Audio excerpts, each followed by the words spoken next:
Klamath Tribes podcast. Today we're talking about planning with Jared Hall, the planning director for the Klamath Tribes.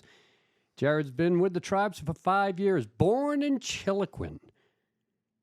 The local boy comes back to build homes and other things. Welcome. Thank you. Thank you for having me. You're busy. Very, very busy. Probably the most busy person in the tribes. Very busy. Me and my staff have been super inundated with a lot of different projects. Definitely been ramped up ever since the COVID-19 pandemic. You said you've been here for 5 years when we were talking before the recording here. Have you been the planning director the entire 5 years? What was the growth pattern at the tribes?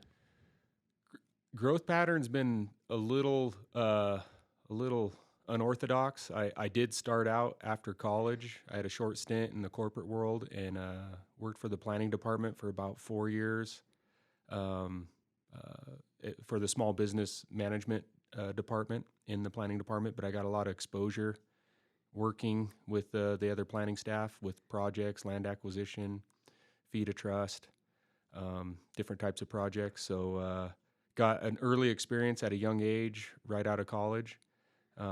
Obviously, for a variety of reasons, moved away for other opportunities. Came back, had a stint with the Klamath Casino Corporation. Then I moved on to Tribal Health. Found they were launching some new programs and worked for them for about a year. And then the Economic Development Director position came open, and I ended up applying and getting that. Just because I had some background working in the planning department. Obviously, I knew quite a bit about what our businesses were currently needing at the time. So threw my hat in the ring. I did that for 5 years, and then the planning director job came open. Really had a passion for wanting to get back into getting the tribe going with land acquisition and obviously working in that capacity to try to situate tribal land development. And so it was a good fit, had good experience, and it was a good match. So that's how I ended up as the planning director. And what year did you take over? 2019. So 5 years. You had a little lull there with the pandemic, and then now it's like a hurricane coming out with funding and projects. It all starts with the money, though, right? Without the money, you can't build the projects. Oh, definitely, yeah. The COVID-19 pandemic, when the CARES funding first came in, it came in, it was like drinking water from a fire hose. It came in so fast, and there's so much and so many different ideas, so many different needs. But then there was a bunch of unknowns. I think it was a real uncertain time. So I think we did the best we could, as all of our organizations were having lots of team meetings, lots of brainstorming. I think the biggest thing with the CARES is the deadlines, the statutory deadlines per the legislation were so short-lived. And when the money actually came in, the time we had to plan something substantive just wasn't there. And it was very, very difficult that first round. And obviously when the second round of FRF monies came in, the ARPA funds, I think we were a little bit better prepared, and obviously had some things in the works and had some lessons learned. And there was a little bit more flexibility in what we could do as far as projects and justifying construction. So I think we got off to a better start with the ARPA funds, but there was still quite a bit of unknowns, and obviously just planning a project, it's a lot of time consuming, a lot of hurry up and wait, a lot of paper pushing, a lot of meetings, a lot of going back and forth to the drawing board before people actually see the equipment on the ground and boots on the ground and the projects being developed. Right across the street, we've got a project going on here in downtown Chiloquin. That's nice to see, because Chiloquin could use some infusion of new buildings and housing. What exactly is going on across the street from us here?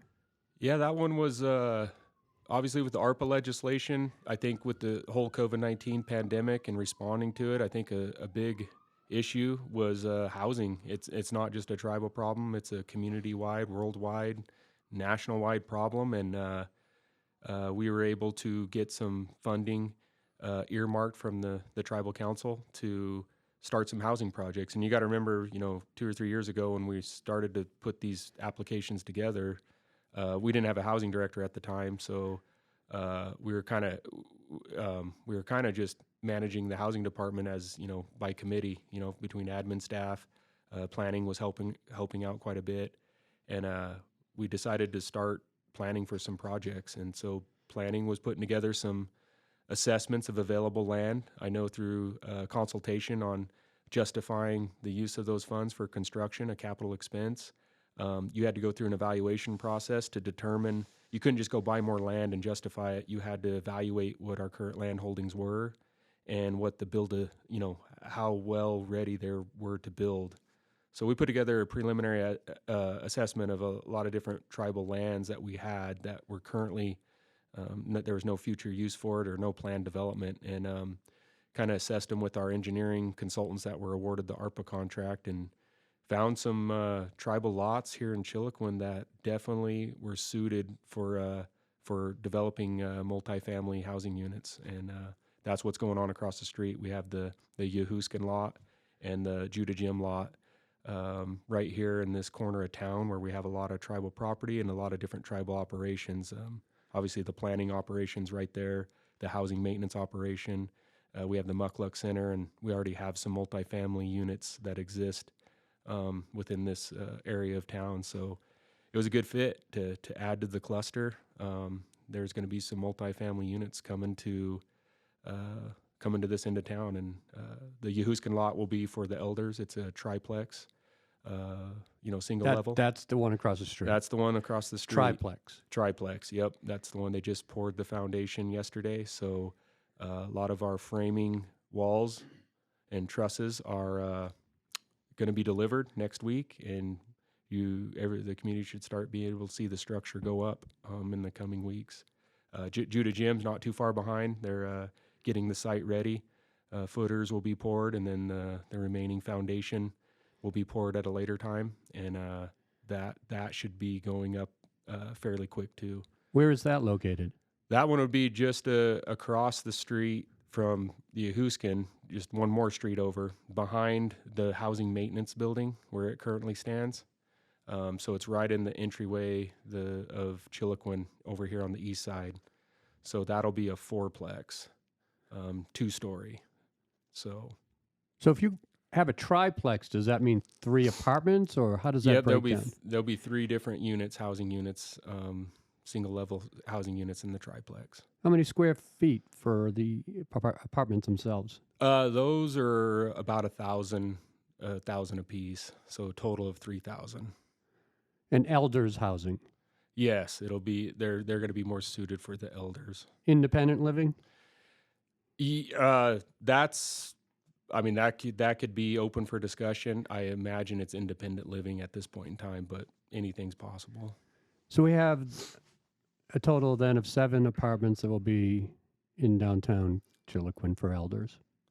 I don't know about the fourplex. I think that was going to be designed more for families, quite a bit more square footage. They're actually pretty large townhouses. Oh, townhouses. Yeah, so they'll be 2 split level. So I believe those will be more around the range of 1,700 square feet apiece. So, well, I would think there's going to be a competitive application process here. A lot of people are going to want these. Yeah, I think that's the thing. The housing list. Obviously, people have been hearing for the last 5 years. There's a pretty big waiting list. So I think there's going to be a need that'll be filled as best as possible. And I know the housing director is working really hard on multiple other projects as well to try to address that need. And it's a tough one. It's a tough job, tough problem. But I imagine those will fill up rather quickly. Do you have to put them on the market at a competitive price, or are they for affordable housing?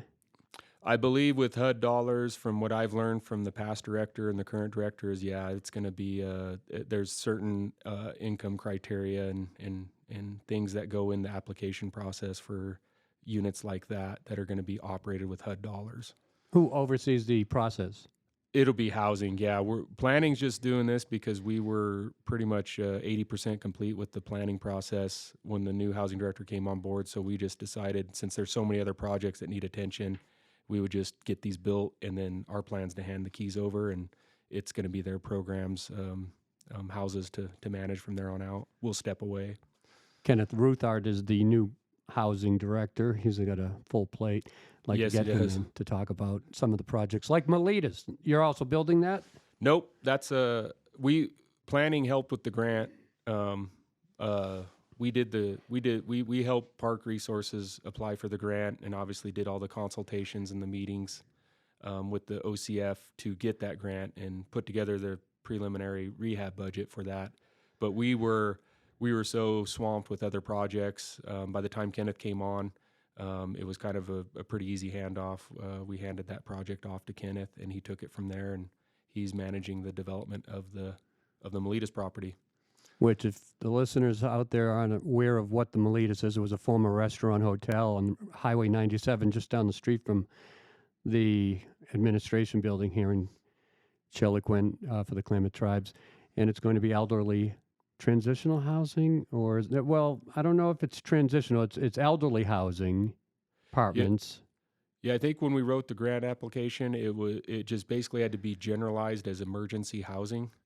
So it has to be used for whatever, I think we classified a bunch of different groups that could possibly use that those housing units once it's remodeled.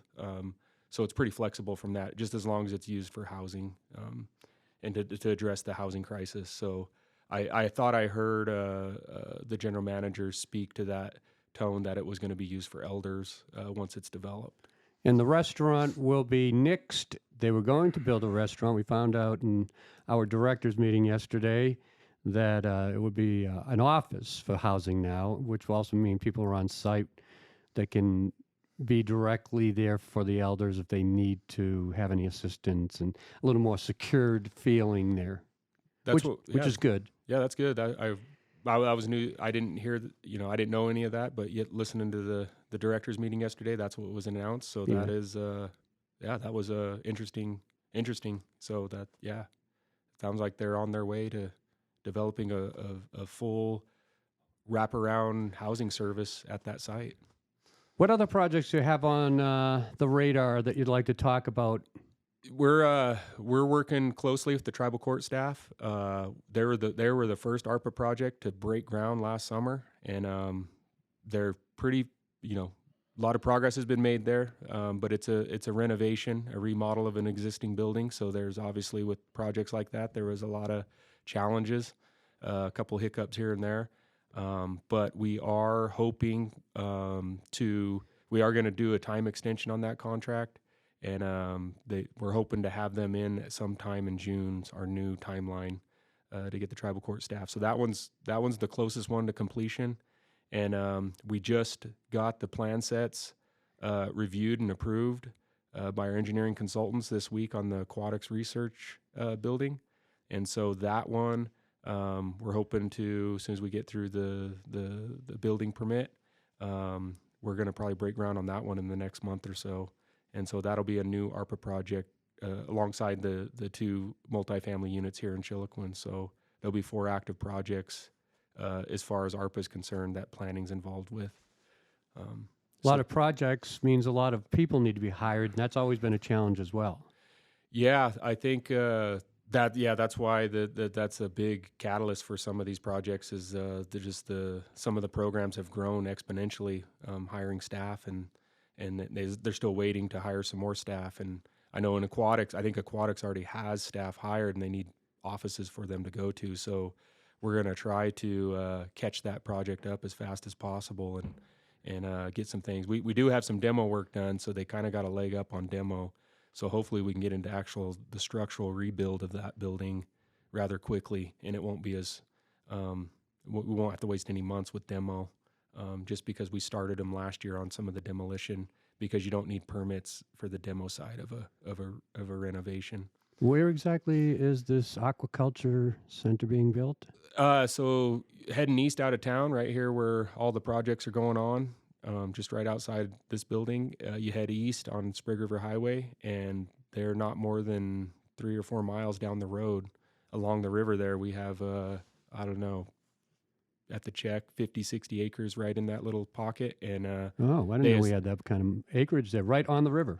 right on the river. Is that next both to sides the of the highway? ponds? Both. Yep. That is the Aquatics Research Center, is where the pond. You see the pond operations. They own.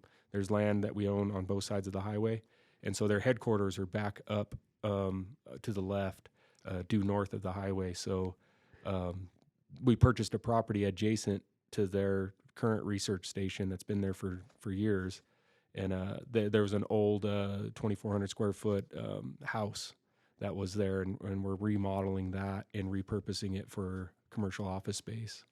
So that's what we've been working on with ARPA funding. Then there's that little church we were told was donated years ago, the Williamson River Church. So you legally solidified that recently, and now what are we going to do with it? I don't think too much discussion's been in that regard. I mean, our department's been inundated with just trying to get the title cleaned and get it recorded correctly. It was in our possession. It just had to legally be cleaned up. Yeah, it was at fee simple status, so it wasn't ready to be transferred to trust because there was some deed discrepancies, some legal description discrepancies that took some time to unravel and then put back together. And obviously, we got through it. Took a little bit longer than we thought, but it was 5 years to get that situated. And so I think from what I've heard from the tribal leadership is at some point we will take a look at that. But I think with everything going on, with how many projects all over the tribe with multiple departments, it's kind of one of those things that'll probably get looked at in the future. There's an interesting backstory to the Williamson River Church, which is on Modoc Point Road. Right, that's the road it's on. And am I correct there? I always get that 36 and Modoc Point Road always throw me off for the locations of things. But I visited it. It's actually still looks like a church that could be operating when you walk inside.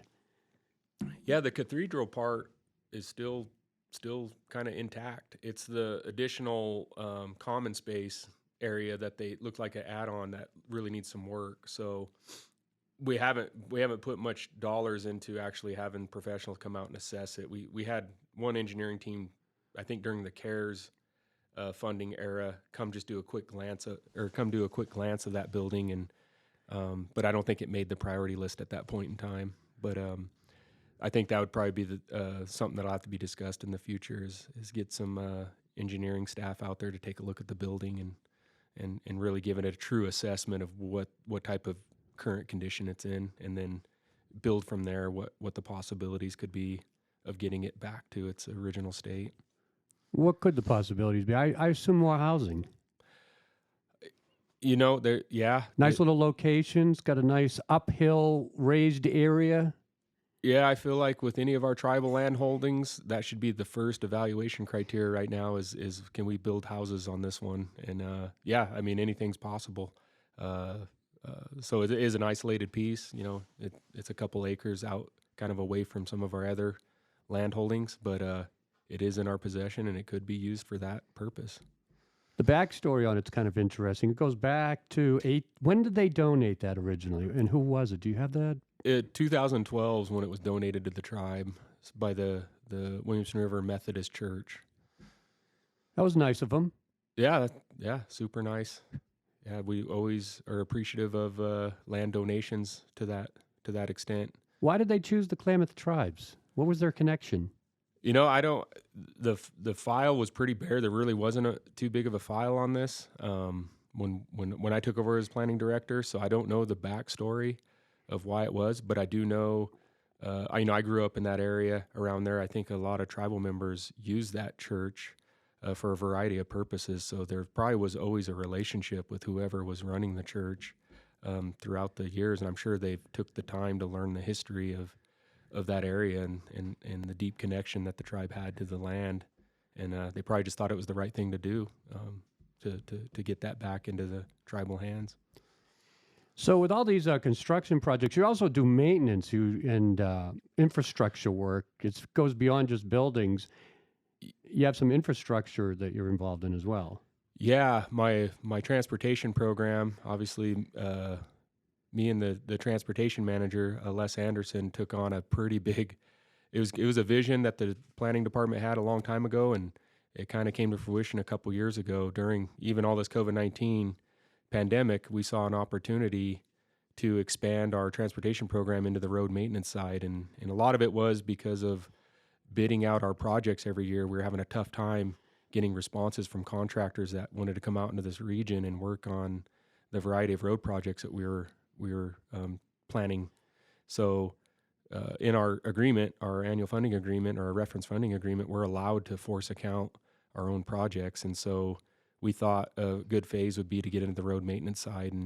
And so we did capitalize on purchasing some heavy equipment and some supporting infrastructure equipment with that. And we kicked that off last year, and they did quite a bit of work with the crew, and we're looking to expand even more this year. The tough part for this year is that, like, we're starting to realize after the first year we need some additional equipment, some more specialized equipment to do some of the things that we would like to do with the roads. And so that's kind of what we're working on right now. We're working on a new equipment acquisition list that we have to take through a pretty prescriptive process with the BIA to get that approved. And then obviously we'll have to go through our own tribal administration procurement process. So it takes some time to get that equipment, but we have the funding. We have the funding available to do it.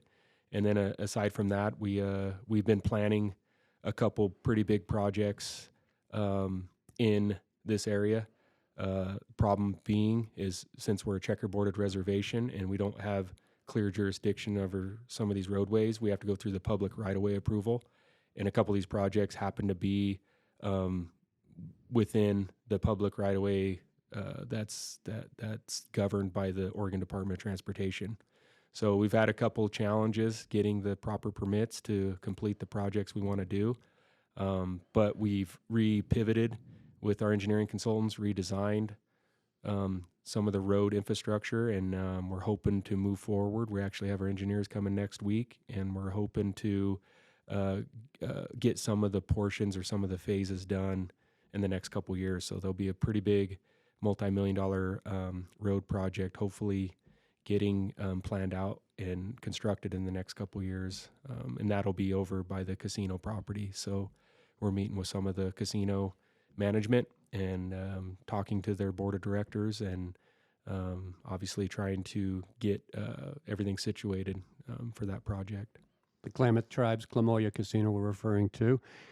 Also, we have a little project here in Chiloquin. You and I talked about it a few months ago when I wrote a press release for it, about the sidewalks being produced in Chiloquin from downtown up to the administration building, and possibly a bike path, I think, or multi-use path. Yeah, that one is kind of a multi-agency project. The city of Chiloquin, the Oregon Department of Transportation, and the Tribal Transportation Program. I know Les Anderson attended a lot of the meetings, scoping that project out, but there was some ODOT brought to the attention of the group that there was some community development grants that were going to be coming available, and ODOT obviously was on the project team, and they geared up some projects that were kind of identified in 2000. It was before my time as planning director, but our transportation program participated in a bipedestrian crosswalk plan, and this assessment was done several years ago, and it was good base documentation to go after future grants, because they identified there was a need to build additional pedestrian infrastructure in the city of Chiloquin for safety which reasons. Would mean sidewalks? Sidewalks, yeah. Sidewalks, and crosswalks, bike paths. That's what they're doing. So that's what they were awarded. We were notified last November, I believe, by ODOT. They told us they got the grant. It was I believe they're getting close to $15 million to do that project. Now, we've only had one scoping meeting with all the agencies, and it's a pretty, what they described to us was there's a pretty thorough planning process that has to be done, and it could be up to 2 to 3 years before we see actual construction of it go in. So there's a lot of things they got to work through with the grant. Just kind of one of the challenges of getting grants. It's kind of one of those things where you have to do things pretty thoroughly when you get that large of a grant. So that's what we'll be a part of. I don't know what our level of involvement is. We just wanted to make sure we were on the committee so we could express the interests of the tribes, because we own multiple properties within the urban growth boundary of the city of Chiloquin. So we wanted to make sure our voices were being heard on where the dollars will be implemented and where the infrastructure will be located. So I think that's kind of what we're planning on doing. And I think Les in the transportation program, his responsibilities there, he'll be involved with that quite a bit once it gets more traction. Spring and summer is coming. Spring's here. Summer's right around the corner. Peak building time. Yep. Due to the extreme weather we have here in the winter. So you must be looking for crews and construction workers. Do you have an application process, and how many people do you need? So for the ARPA projects, it was awarded to diversified contractors, and I think construction in general is in need of crews. I believe right now they got enough staff to do what's needed to be done. But no, we don't have, for us and our road maintenance crew, we would probably, for those type of projects, if we get our equipment, we'll be looking to hire a few more people. And if we get some of these permits for some of these road projects, we would be looking for a few operators, and then laborers as well, seasonal laborers. But we got to get the plans and the project permits approved first on that. But the ARPA is kind of that's kind of done by the diversified contractors. We do have quite a few tribal members working for them on multiple locations. If you wanted, I think any contractor, that just speaks in, if there is a tribal member who wants to work in the trades, now's the best time I've seen in 20 years to get into the trades. And any contractor would be glad to take a tribal member that wanted to pursue a career in that. And I know Klamath Community College has training for that. They do, and I believe education and employment's helping tribal members with some of the schooling costs to get into some of those trade programs. So, I highly, if you're out there and you're interested in something like that, I highly encourage you to get into it. It's really good pay. Obviously, some of the contractors have some well-paid positions open, or a need for some well-paid positions. So, something to do that I think anybody can be trained up to do. Excellent. Jared Hall, the guest today on Klamath Tribes podcast, the planning director for the Klamath Tribes. Thank you, Jared. Thank you.